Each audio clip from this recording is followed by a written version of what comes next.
right. You know what we got here. Now, before we get started on the review, there's some things I want to talk about first. I need to talk about it. On the 8th of August, the 8th, it had been reported that Mustafa Ali is done with TNA. At least for now. You know how it is when it comes to the wrestlers. They come and go. And now Mustafa Ali's finished with TNA. He is done after how many months? February, March, April, May, June, July. 5 months. He lasted 5 months before he left. Not great. Now, I want to make this very clear. Today's show was not bad, but you see the title. And I'm going to say this now before I review it. And I'll repeat it again after I review it. If Ultimate X closes the show, it was understandable why they did this. Because they didn't want to have Ultimate X and the main title be defended on the same TNA Plus show. I understand that. But I'm making it very clear to you right now. It's 2 weeks left. I will give my point of view why it should have been on Emergence if the X Division wasn't closing it.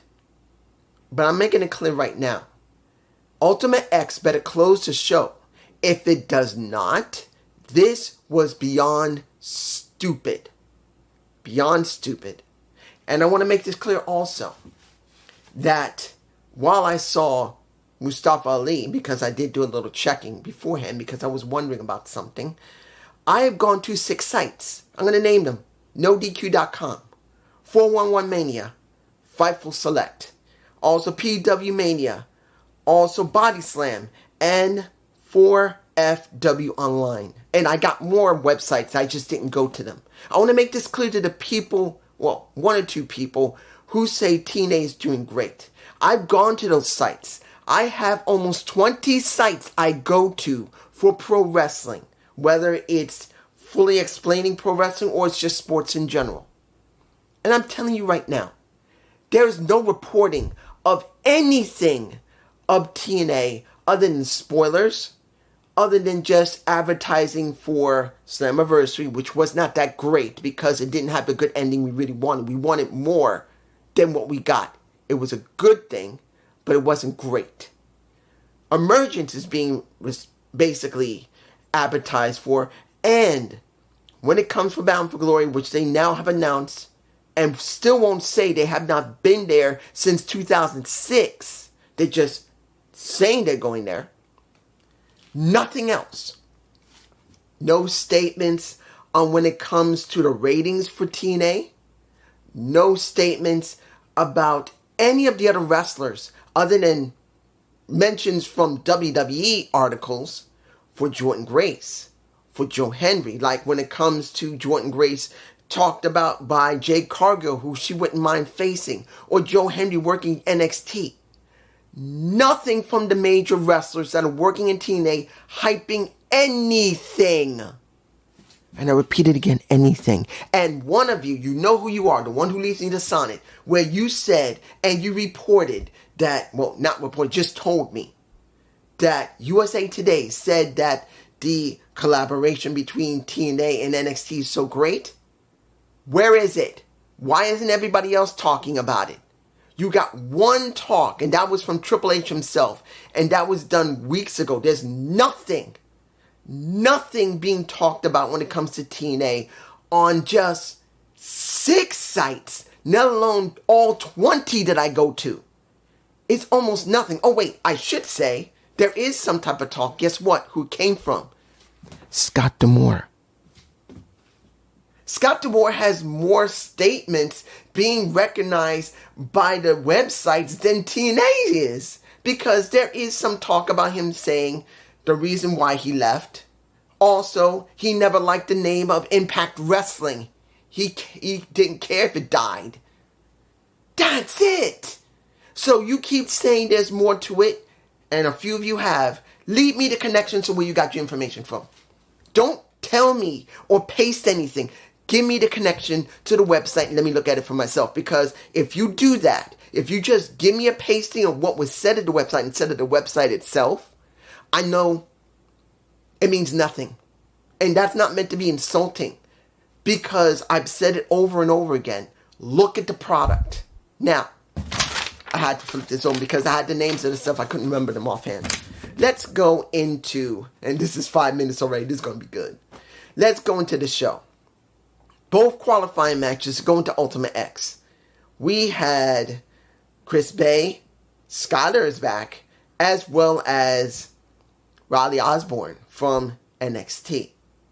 Now, I thought there was going to be one or two things, guys. I thought Riley was going to win and will be the first time a WWE wrestler in this collaboration will finally be in some type of capacity other than what we got with the No Quarter Catch Crew, and something major, because this is Ultimate X. Unlike what happened with the No Quarter Catch Crew and the Rascals, and the No Quarter Catch Crew, you see I'm getting angry because the No Quarter Catch Crew had 2 matches. One tape match, which was stupid, and one live match, which was done on Slammiversary. One of them should never have been done.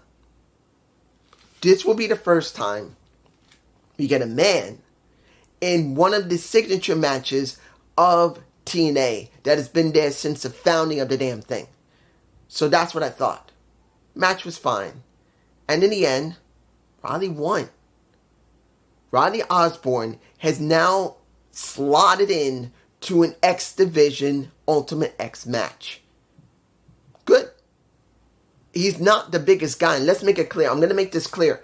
It's good to see they are willing to do that. But I'm going to say this now.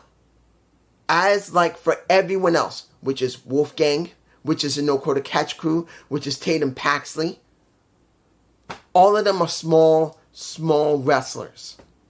All of them. And if anybody says, dude, why are you complaining? They're all there. These are small wrestlers. Lowest hanging fruit from NXT. You could have used Trick Williams. You could have used Tony D'Angelo. You could have used one of the tag champs of Axiom and Frazier. You cannot tell me you could have had one of them do something. No. You're using the most lowest ranked guys in each story that's almost doing nothing. Sorry. So I'm saying it. That sucks. And we've sent them very important people. We sent them Frankie Kazarian. We sent them Joe Henry. We sent them pretty much, well, I know you're not going to say, dude, what about Asher Elegance? She's already worked in WWE, so she's still recognized. No one's going to cry about it. But we sent everyone that has some type of naming from TNA over here to NXT. And now we do get someone that will go into a signature match from NXT, but he's still the most lowest hanging fruit. Not meant to disrespect him. Not meant to be disrespectful, not that he hasn't tried to do good work when they write for him, and that is Shawn Michaels. But he's not one of the most signature people on the show. If Dragunov was still on the show, I would love to see Dragunov in Impact. But he's not there, and they won't show him. Let's move on. Second match for the qualifying. We got Ace Austin, we got Hunch, and we got a Rick Swann. Now, I didn't expect Rick Swann to actually get an Ultimate X. So I felt it might have been Hunch. Or it might have been Ace. But it would be weird to see that Hunch would win it. Because we haven't seen him since he left when his wife got pregnant, I believe, and gave birth. That's the reason why I believe he was gone for a while. His wife gave birth and he stayed with her. So that was understandable. If that's what I remember. Because I don't believe he was hurt. So we got the match. And I thought Ace would probably win it. But I wasn't sure they would actually go with Rich. Why would they go with Rich? It would make no sense. It's either going to be Ace or Hunch. And in the end, with the interference from the other helping hand, with Chris Bay trying to help out his buddy, we get Hunch in the entire thing. And I'm going like, okay. You decide to give this spot to someone who's been gone for a while, probably because of paternity leave for his wife to come back. I don't know if that's good or bad. I don't know. But since there's so few wrestlers that we ever see from TNA's roster that ever get some type of really a high spot, like what happened with Laredo Kid. We haven't seen Laredo Kid in months. If he's on Explosion, I don't watch it. But if he's on Explosion, I would have liked to see Laredo Kid go for the X Division. Because the only thing he's ever gotten is the Digital Media Championship. So this is what we got. The next match. Tasha Steelz versus Gazelle Shaw with not one ref, but 3 refs. And I'm like, why didn't they save this for Emergence? Why? I don't understand. If you're saying that Tasha Steelz likes to cheat a lot, and they want to do something right for this situation between them, why didn't you save this for Emergence? I do not understand. This made no sense to have this match with not one ref but 3 refs at Tampa, Florida. It doesn't make any sense. If you have such a unique match where you rarely ever do more than 1 ref, you got 3 refs. Why didn't you do it? You should have just had 1 ref again. And then build up the next couple of weeks for both of them to be there in a special stipulation match. But no, you do 3 refs and Gazelle Shaw wins. And now, where we go with this? Gazelle Shaw won. Tasha Steelz had 2 wins over her. Now Gazelle has 2. Are we doing the rubber match in 2 weeks, and will there be a stipulation? Maybe that's where they're going. Maybe it's a steel cage. If it's not a steel cage, if it's just another match, I'm going like you could have saved this for Emergence. And actually would have been good for Gazelle Shaw's development, because since she's trying to rebuild herself, wouldn't it have been good to at least do this on a signature TNA Plus show? Even if it's not seen heavily by everybody? I'm moving on. Let's go to Moose versus Santana. Was this a good match? Don't know. Let me give it to you like this. Knowing that Santana got his ass handed to him before the match even happened it's obvious it was the system. They did not want him to have an advantage. And when he came out hurt, facing Moose, I knew he wasn't going to win. I knew Santana was not going to win. But the question now is, what are we really getting for Santana dealing with the system? We get Joe Henry now. Joe Henry going to help out Santana, and maybe 2 other people who are going to help, which we now know is Jeff and Matt Hardy are coming back.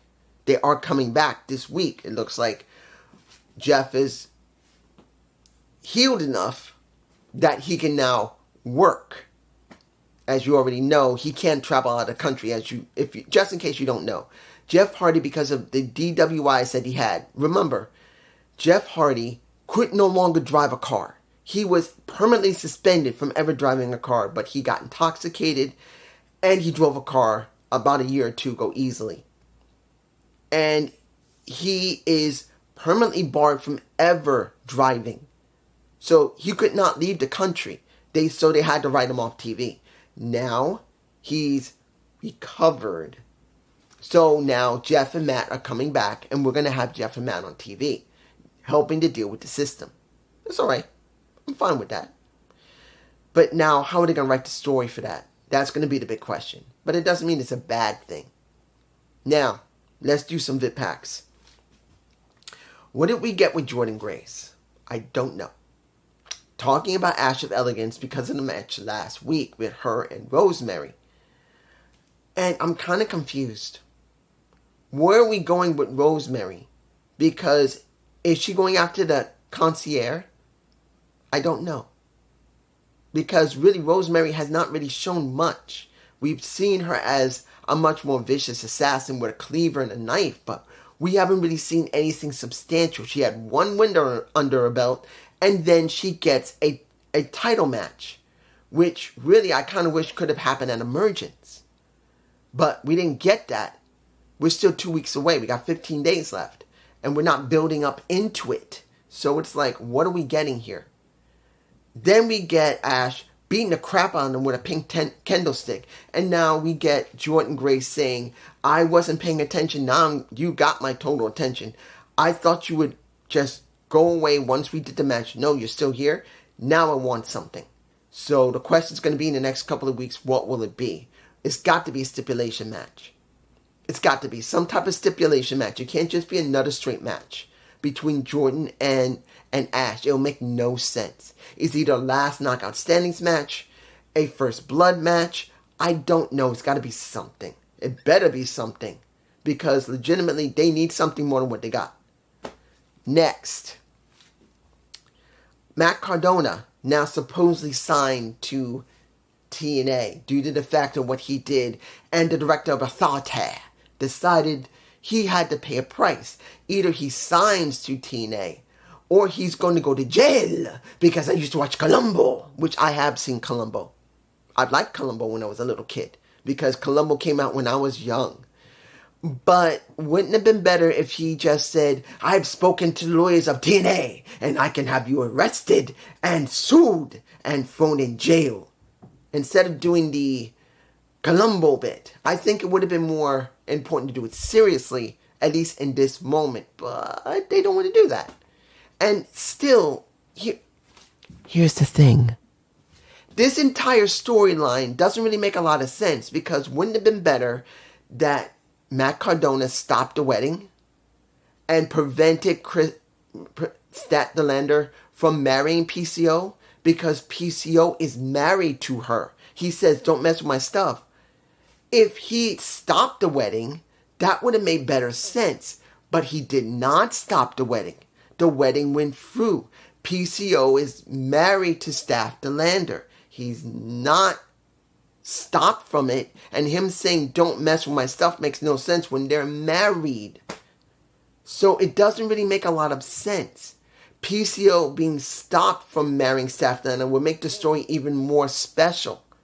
And it didn't. So now we're going to have a match at Emergence with PCO. And then we're supposed to have a match.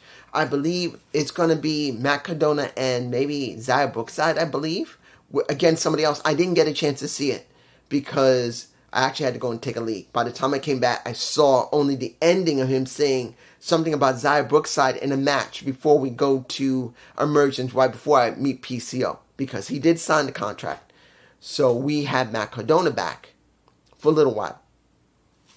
Final match. If I'm forgetting anything, I'm sorry. The match that went to 30 minutes and was a draw.